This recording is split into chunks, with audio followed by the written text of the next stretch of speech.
الحمد للہ وحدہ والصلاة والسلام علی رسول الکریم وعلی آلہ وصحبہ اجمعین ومن تبعهم بإحسان إلى يوم الدين اما بعد فأعوذ باللہ من الشیطان الرجیم بسم اللہ الرحمن الرحیم هو الذي جعل لكم الأرض ذلولا فامشوا في مناكبها وكلوا من رزقه وإليه النشور۔ برادران اسلام، اللہ تعالیٰ کی تعریف، توصیف، کبریائی، بڑائی اور بزرگی، جس نے پوری کائنات کو وجود بخشا اور ہمارا وجود بخشا، تمام نبی اور رسولوں پر درود اور سلام نازل ہو، بالخصوص آخری نبی محمد مصطفیٰ صلی اللہ علیہ وسلم۔ میں نے جو آیت تلاوت کی ہے وہ سورہ ملک کی آیت ہے۔ اس کا ترجمہ اور مطلب یہ ہے کہ وہ وہی ذات ہے جس نے تمہارے لیے زمین کو بنایا یا پیدا کیا۔ کیسا بنایا؟ هو الذی جعل لکم الارض ذلولا، ہموار بنایا، فامشوا فی مناکبہا، تو تم اس کے راستے میں چلو اور اس کے رزق کو بھی کھاؤ، وَإِلَيْهِ النُّشُورُ، اور آخری بات اللہ تعالیٰ نے کہا کہ اسی کی طرف تمہیں لوٹ کر کے جانا ہے۔ مذکور آیت کے اندر کتنی باتیں بیان کی؟ هُوَ الَّذِي جَعَلَ لَكُمُ الْأَرْضَ ذَلُولًا، سب سے پہلی بات کہ زمین کو ہموار بنایا۔ بعض زمینیں ایسی ہیں جو غیر ہموار ہیں۔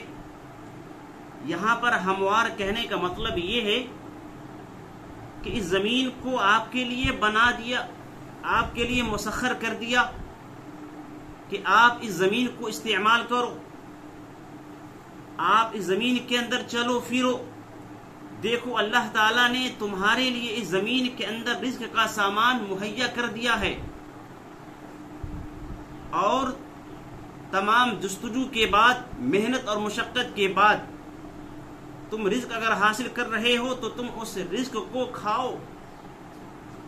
اور آخری بات اللہ تعالیٰ نے کہا ان تمام چیزوں کے حاصل کرنے کے بعد تم اللہ تعالیٰ کو بھول مت جانا، تم اللہ تعالیٰ کو فراموش مت کر دینا، اور یہ ایمان اور یہ عقیدہ رکھنا کہ تمہیں آخر میں اس کے پاس لوٹ کر کے جانا ہی ہے اور تمہیں اپنا حساب اور کتاب دینا ہے۔ تو اس آیت کا مطلب یہ ہے، آج کا جو موضوع ہے، موضوع یہی رہے گا کہ اللہ تعالی ہمیں رزق عطا کرتا ہے تو ہم اپنے رزق کے اندر کیا وہ وسائل اور وہ اسباب اختیار کریں جن کے استعمال کرنے کی وجہ سے اللہ تعالی ہمارے رزق کے اندر اور زیادتی عطا کرے گا۔ دوسرے لفظوں میں ہم کہہ سکتے ہیں کہ اللہ تعالی ہمیں برکت کیسے عطا کرے گا۔ دیکھیں، سب سے پہلی چیز تو اللہ تعالیٰ کی بندگی ہے، وَمَا خَلَقْتُ الْجِنَّ وَالْإِنسَ إِلَّا لِيَعْبُدُونَ، واضح۔ اس کی خلقت کا مقصد یہ ہے کہ اس کی بندگی کی جائے۔ جب ہم اللہ تعالیٰ کی بندگی کریں تو دوسرے نمبر پر جو انسان سب سے پہلی چیز جو سوچتا ہے وہ روزی اور روٹی کے بارے میں سوچتا ہے کہ چلو ہم اللہ تعالیٰ کی عبادت کر رہے ہیں، ہم اپنی زندگی کو جینے کے لیے کیا کریں۔ تو سب سے پہلے جو سوچتا ہے وہ یہی سوچتا ہے کہ ہم رزق کیسے حاصل کریں۔ یہ بات جان لیں کہ بنیادی چیزوں میں سے ہے رزق حاصل کرنا، اور اللہ تعالی نے سب مخلوقات کا رزق مقرر کر دیا ہے۔ ایسا نہیں ہے کہ آپ کے لیے رزق اللہ تعالیٰ نے مقرر نہیں کیا ہے۔ وہ مقولہ مشہور ہے کہ نصیبک یصیبک، کہ آپ کا مقدر یا آپ کا حصہ اور آپ کا نصیبہ آپ تک پہنچ کر کے رہے گا۔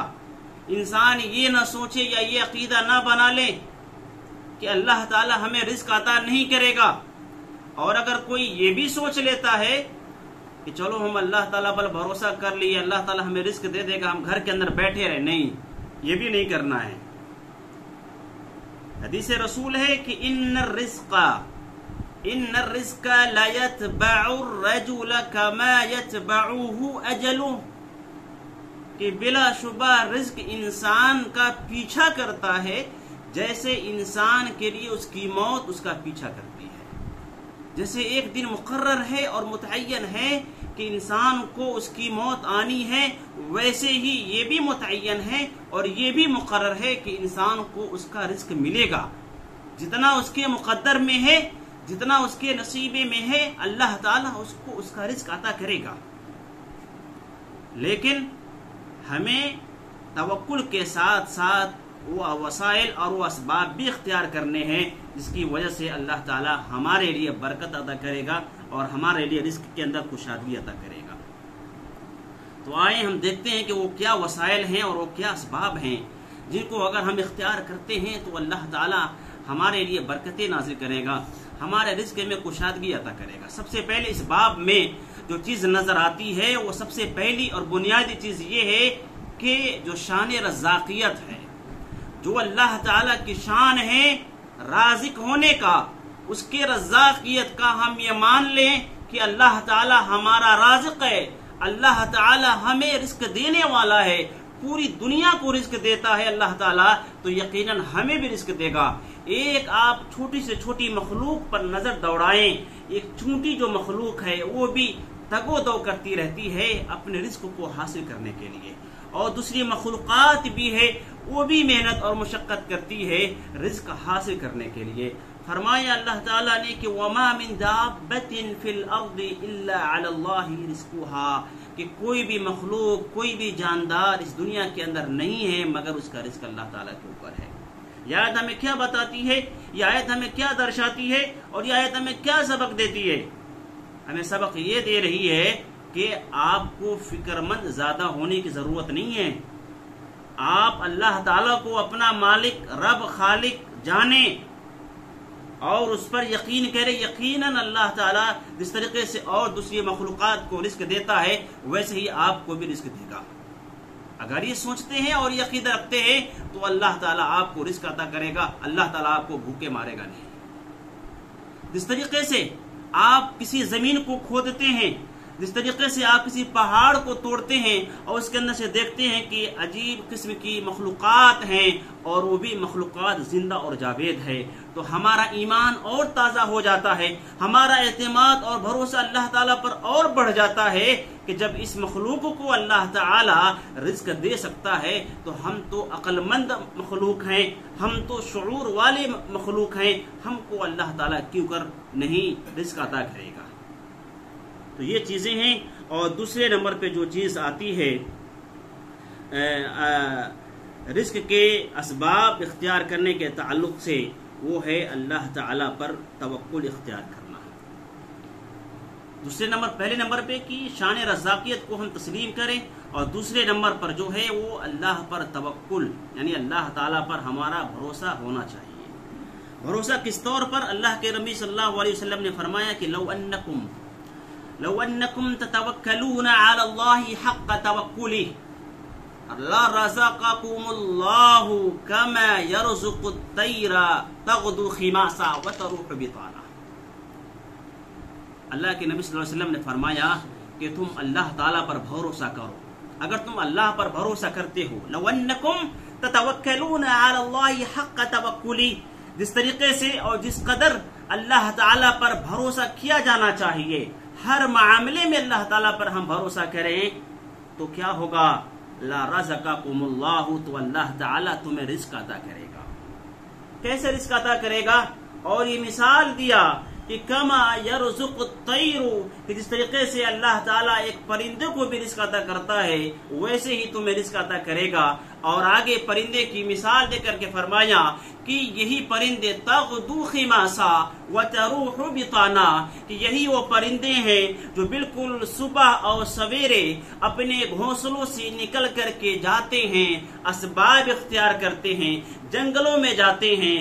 کچھ پرندے ایسے بھی ہوتے ہیں کہ اپنے گھونسلوں کے اندر اپنے چھوٹے چھوٹے بچوں کو چھوڑ کر کے جاتے ہیں رزق کی تلاش میں، خود شکم سیر ہوتے ہوتے ہیں اور اپنے بچوں کے لیے بھی رزق حاصل کر کے محنت کے ساتھ اسباب کو اختیار کرتے ہوئے واپس شام کو جب واپس لوٹتے ہیں، وَتَرُوحُ بِطَانًا، جب شام کو وہ واپس لوٹ رہے ہوتے ہیں تو وہ شکم سیر ہوتے ہیں، وہ پیٹ بھر کے کھا چکے ہوتے ہیں اور بچے ہوئے روزی رزق اور روٹی کو وہ اپنے بچوں کے لیے لاتے ہیں، پھر گھونسلے میں بیٹھ کر کے اپنے بچوں کو کھلاتے اور پلاتے ہیں۔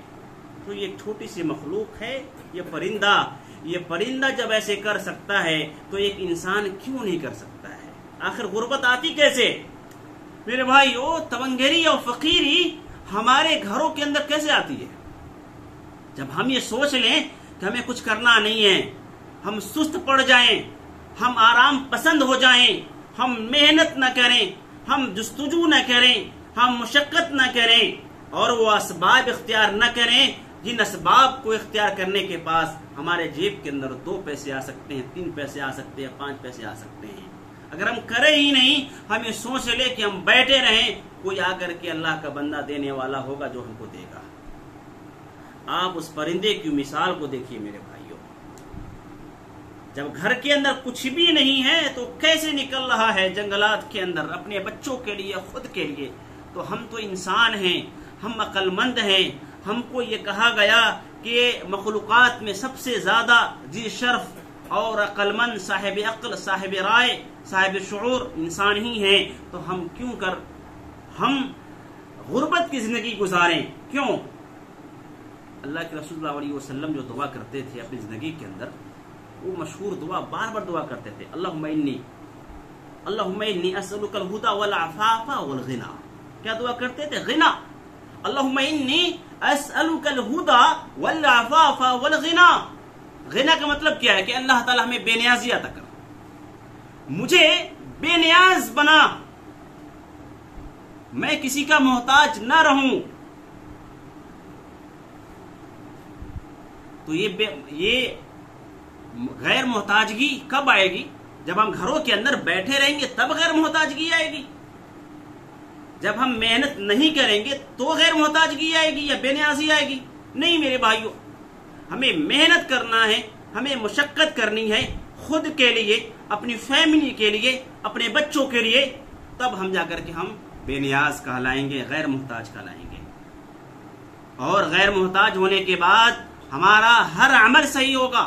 اگر ہم غیر محتاج نہیں بنیں گے، بے نیاز نہیں بنیں گے، تو ہمارے لیے ہمیں صحیح طور پر عبادت کرنے میں بھی دشواری آئے گی۔ ہم غربت کا رونا روئیں گے، ہم فقیری کا رونا روئیں گے، ہمارے پیٹ صحیح سے نہیں چلیں گے، ہمارے اندر کمزوری آئے گی، تو کیا ہم صحیح سے اللہ تعالیٰ کی بندگی کر سکتے ہیں؟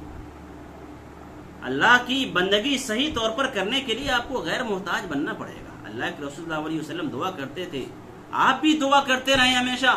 عربی کے الفاظ اور عربی کے کلمات یاد نہ ہوں، اپنی زبانوں میں بھی آپ یاد کر سکتے ہیں۔ آپ کہہ سکتے ہیں، اللہ تعالیٰ مجھے تو بے نیازی عطا کر، اے اللہ تعالیٰ تو مجھے غیر محتاج بنا۔ تو پتہ کیا چلا کہ اللہ تعالیٰ پر ہمیں توکل اور بھروسہ کرنا ہی ہے۔ اور تیسری جو چیز آتی ہے ہمارے رزق کے حاصل کرنے کے لیے یا ہمارے رزق میں برکت آنے کے لیے، تو تیسری چیز اور اہم چیز ہے وہ نماز ہے۔ نماز کو اگر ہم نے ترک کر دیا، نماز کو اگر ہم نے چھوڑ دیا، تو ہمارے لیے یا ہماری وجہ سے، ہمارے نماز کے چھوڑنے کی وجہ سے ہماری برکتیں بھی دھیرے دھیرے ختم ہوتی چلی جائیں گی۔ اور اسی لیے اللہ کے رسول صلی اللہ علیہ وسلم زیادہ ترغیب دیتے تھے اپنے صحابہ کرام کو کہ تم خاص طور پہ فجر کی نماز نہ چھوڑنا۔ فجر کی نماز کے تعلق سے کتنی برکتیں ہیں اور کتنی فضیلتیں ہیں۔ کہا گیا فجر کی نماز کے بارے میں کہ خیر من الدنیا وما فیہا، خیر من الدنیا وما فیہا، کہ فجر کی نماز ایسی ہے کہ دنیا اور دنیا کے اندر جتنی چیزیں سب سے بہتر ہے۔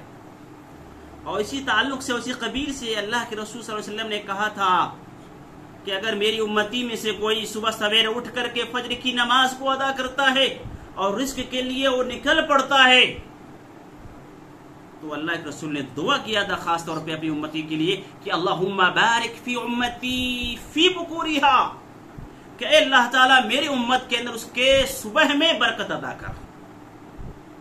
آپ سوئے رہیں، فجر کی نماز غائب ہو گئی، فجر کی نماز کو آپ ادا نہیں کیے، 8 بجے تک 9 بجے تک سوتے رہیں، سستی کا مظاہرہ کرتے رہیں، آپ کے گھر کے اندر برکت کہاں سے آئے گی؟ اور مزید یہ کہا گیا، اہل علم نے کہا کہ اگر کسی کی پوری فیملی بچوں سمیت نماز ادا کرتی ہے، وقت پر نماز ادا کرتی ہے، 5 وقت کی نماز ادا کرتی ہے، خاص طور پہ فجر کی نماز ادا کرتی ہے، تو اس کے گھر سے برکت کبھی بھی نہیں جائے گی. اس کے گھر کے اندر برکت آئے گی، لازمی اور یقینی ہے. اور اللہ کے رسول صلی اللہ علیہ وسلم نے خاص طور پہ دعا بھی کیا کہ اللہم بارک فی امتی فی بکورہا. تو گویا کہ نماز کا اور رزق کا تعلق بہت گہرا ہے. نماز پڑھنے سے برکتیں آتی ہیں. وہ مشہور آیت ہے نا کہ یا ایھا الذین آمنوا استعینوا بالصبر والصلاۃ، کہ ایمان والو نماز کے ذریعے، صبر کے ذریعے تم اللہ تعالیٰ سے مدد حاصل کرو. مدد میں وہ ساری چیزیں، آپ تونگری کے اگر آپ شکار ہیں، فقیری کے شکار ہیں، تو آپ اللہ تعالیٰ سے مدد حاصل کیجئے. لیکن اس کے لیے سب سے پہلی شرط تو یہ ہے کہ آپ نماز تو پڑھیں. نماز پڑھیں گے تب نہ اللہ تعالیٰ آپ کی مدد کرے گا. نماز آپ پڑھیں گے ہی نہیں تو اللہ تعالیٰ آپ کی دعاؤں کو کیسے سنے گا اور اللہ تعالیٰ آپ کی مدد کیسے فرمائے گا. مزید اللہ تعالیٰ نے کہا قرآن مجید کے اندر آپ صلی اللہ علیہ وسلم کو خطاب کر کے کہ وَأْمُرْ أَهْلَكَ بِالصَّلَاةِ، سنیے غور کیجیے، وَأْمُرْ أَهْلَكَ بِالصَّلَاةِ وَاسْتَبِرْ عَلَيْهَا لَا نَسْأَلُكَ رِزْقًا نَحْنُ نَرْزُقُكَ. آپ کو کہا گیا اللہ کی طرف سے آپ اپنے گھر والوں کو حکم دیجیے نماز پڑھنے کا، اور حکم دینے کے بعد آپ خود اس پر جم جائیے اور اپنے گھر والوں کو بھی جم جانے کے لیے کہیں.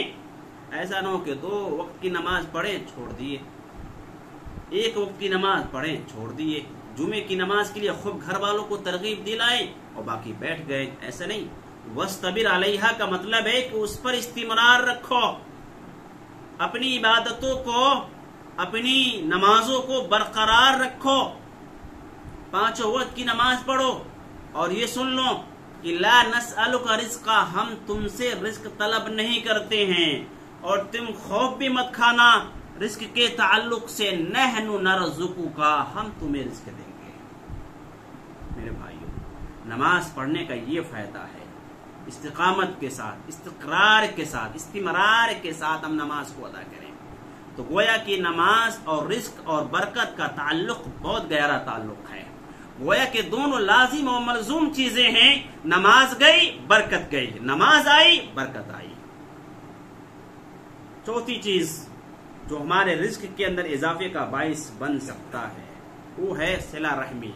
بہت سارے حضرات ہمارے سماج کے اندر، ہمارے معاشرے کے اندر، ان کے بہت سارے رشتہ دار ہوتے ہیں، ان کے اقربا ہوتے ہیں. رشتہ دار خواہ ایسے ہیں جو ایک تو وراثت والے ہوتے ہیں، ایک رشتہ دار ایسے ہیں جو وراثت والے نہیں ہوتے ہیں. مطلب یہ ہے کہ وہ رشتہ دار ہیں، ہم ان کے ساتھ اچھا سلوک کریں گے تو ان کی وراثت ان کے مرنے کے بعد ہمیں مل سکتی ہے.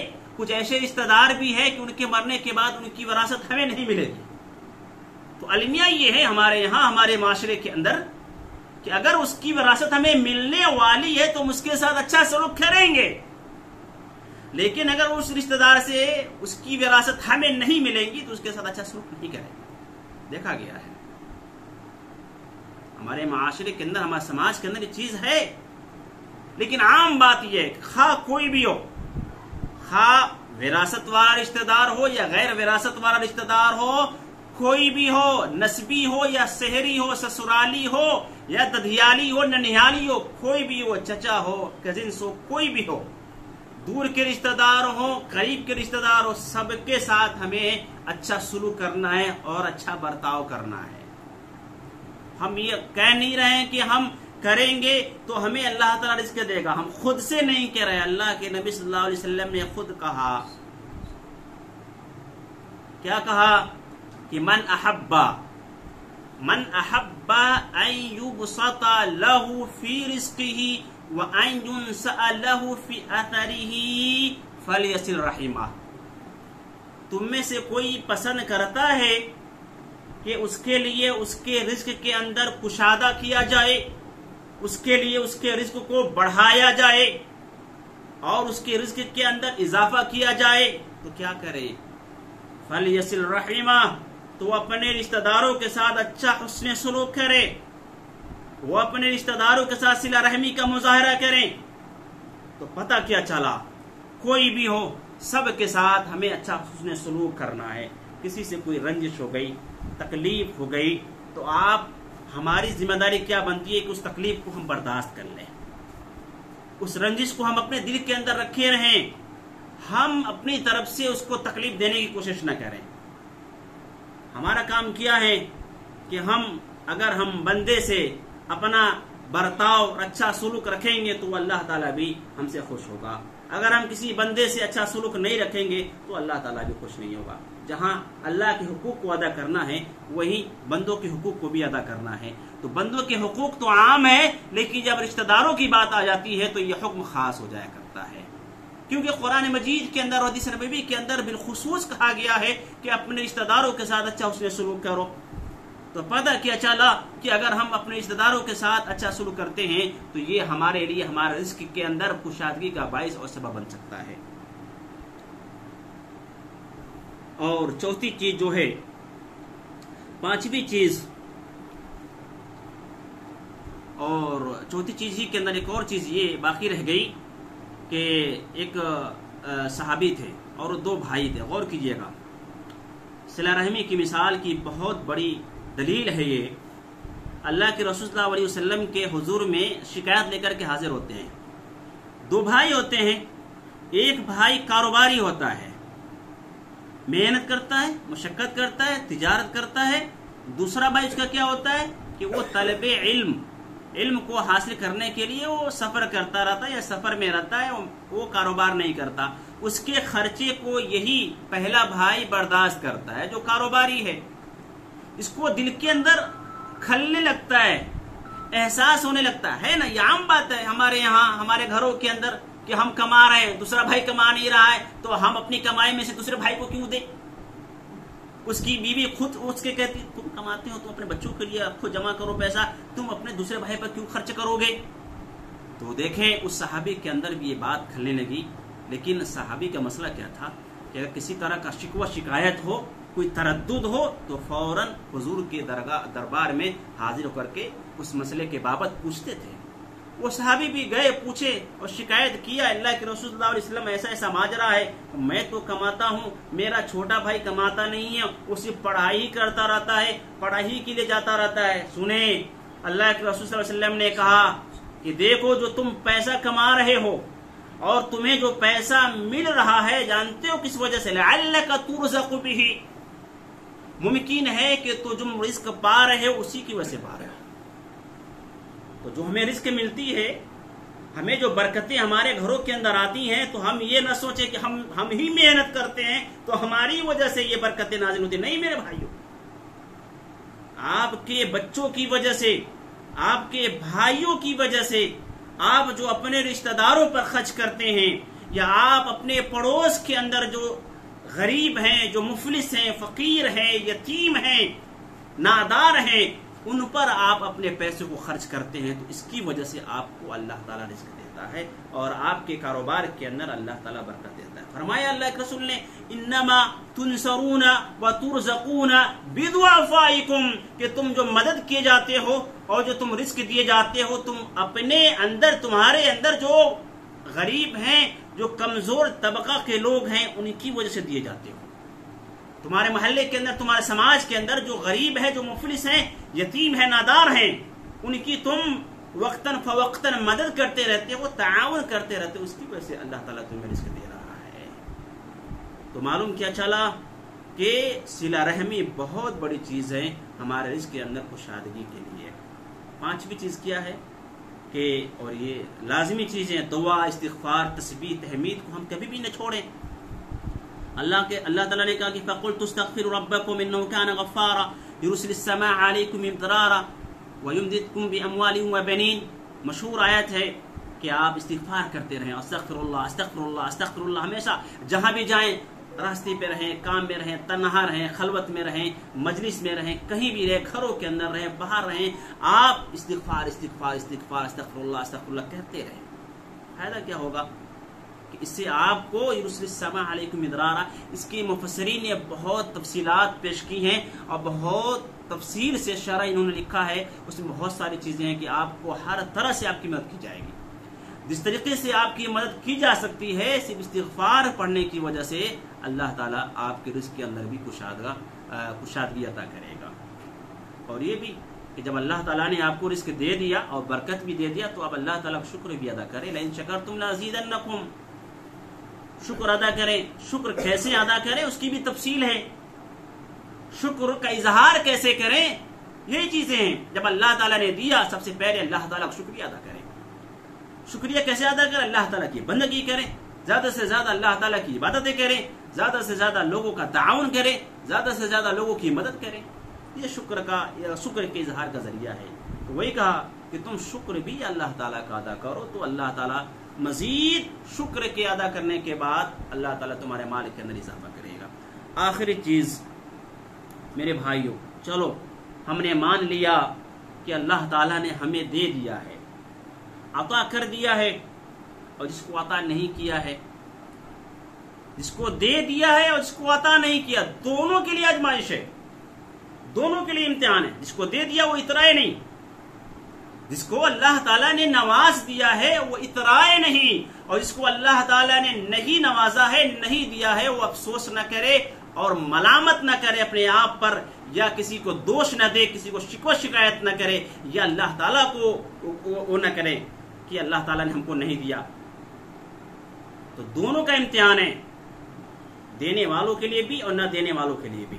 اس کو اللہ تعالیٰ نے کیسے کہا کہ فَأَمَّا الْإِنسَانُ إِذَا مَبْتَلَاهُ رَبُّهُ فَأَكْرَمَهُ وَنَعَمَهُ فَيَقُولُ رَبِّ أَكْرَمَنِ۔ سورۃ فجر کی آیت ہے، مشہور آیت ہے کہ انسان میں سے بعض انسان ایسے ہیں کہ اللہ تعالیٰ اس کو آزماتا ہے، اللہ تعالیٰ اس کو نعمت دے کر کے، اس کو عزت دے کر کے آزماتا ہے، تو اس انسان میں سے ایک انسان ایسا بھی ہوتا کیا کہتا ہے کہ اللہ تعالیٰ نے مجھے عزت دے دیا، اور ایک انسان ایسا ہے کہ اس پر اپنے رزق کو تنگ کر دیتا ہے، تو وہ کہتا ہے کہ اللہ تعالیٰ نے میری توہین کی، میرے ساتھ اچھا سلوک نہیں کیا۔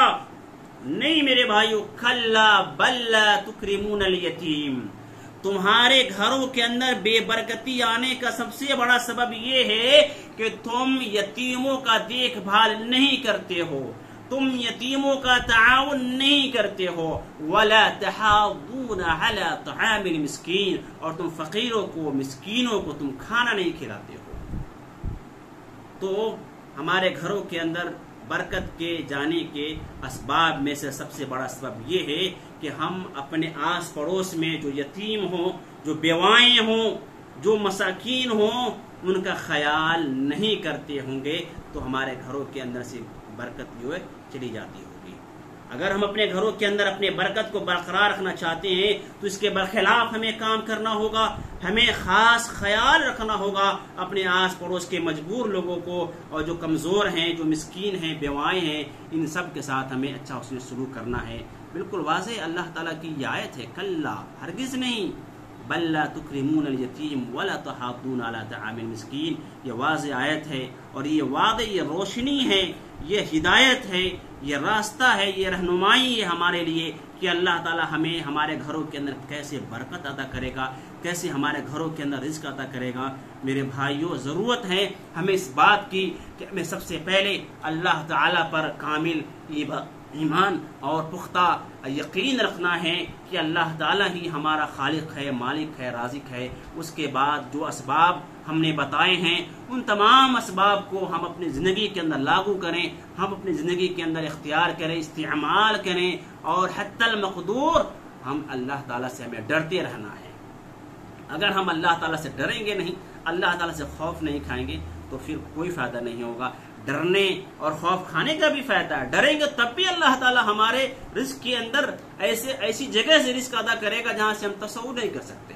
فرمایا وَمَن يَتَّقِ اللَّهَ يَجْعَل لَّهُ مَخْرَجًا وَيَرْزُقْهُ مِنْ حَيْثُ لَا يَحْتَسِبُ، ایسی جگہ سے اللہ تعالیٰ ہمیں رزق عطا کرے گا جہاں سے ہم سوچ نہیں سکتے ہیں، ہم تصور نہیں کر سکتے ہیں۔ تو میرے بھائیوں، آئیے ہم عہد کرتے ہیں کہ ہم اپنی زندگی کے اندر وہ اسباب ضرور اختیار کریں، اللہ تعالیٰ کے توکل کرنے کے ساتھ ساتھ، بھروسہ کرنے کے ساتھ ساتھ، جو بھی ہمارے لیے جائز اور مناسب اسباب اور راستے اور ذرائع ہو سکتے ہیں، اور محنت اور مشقت ہم اپنی زندگی کے اندر ضرور کریں، تاکہ اللہ تعالیٰ ہمارے رزق کے اندر کشادگی پیدا کریں، ہمارے رزق کے اندر اللہ تعالیٰ برکت عطا کرے۔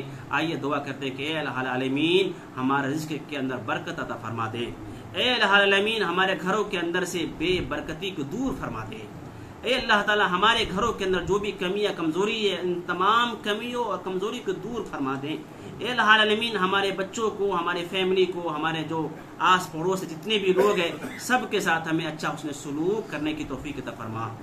اے اللہ تعالیٰ ہمیں جب تک تو اس دنیا کے اندر زندہ رکھے، ایمان اور اسلام پر زندہ رکھے۔ اللہم آمین۔ اقول قولی ھذا واستغفر اللہ لی ولکم ولسائر المؤمنین۔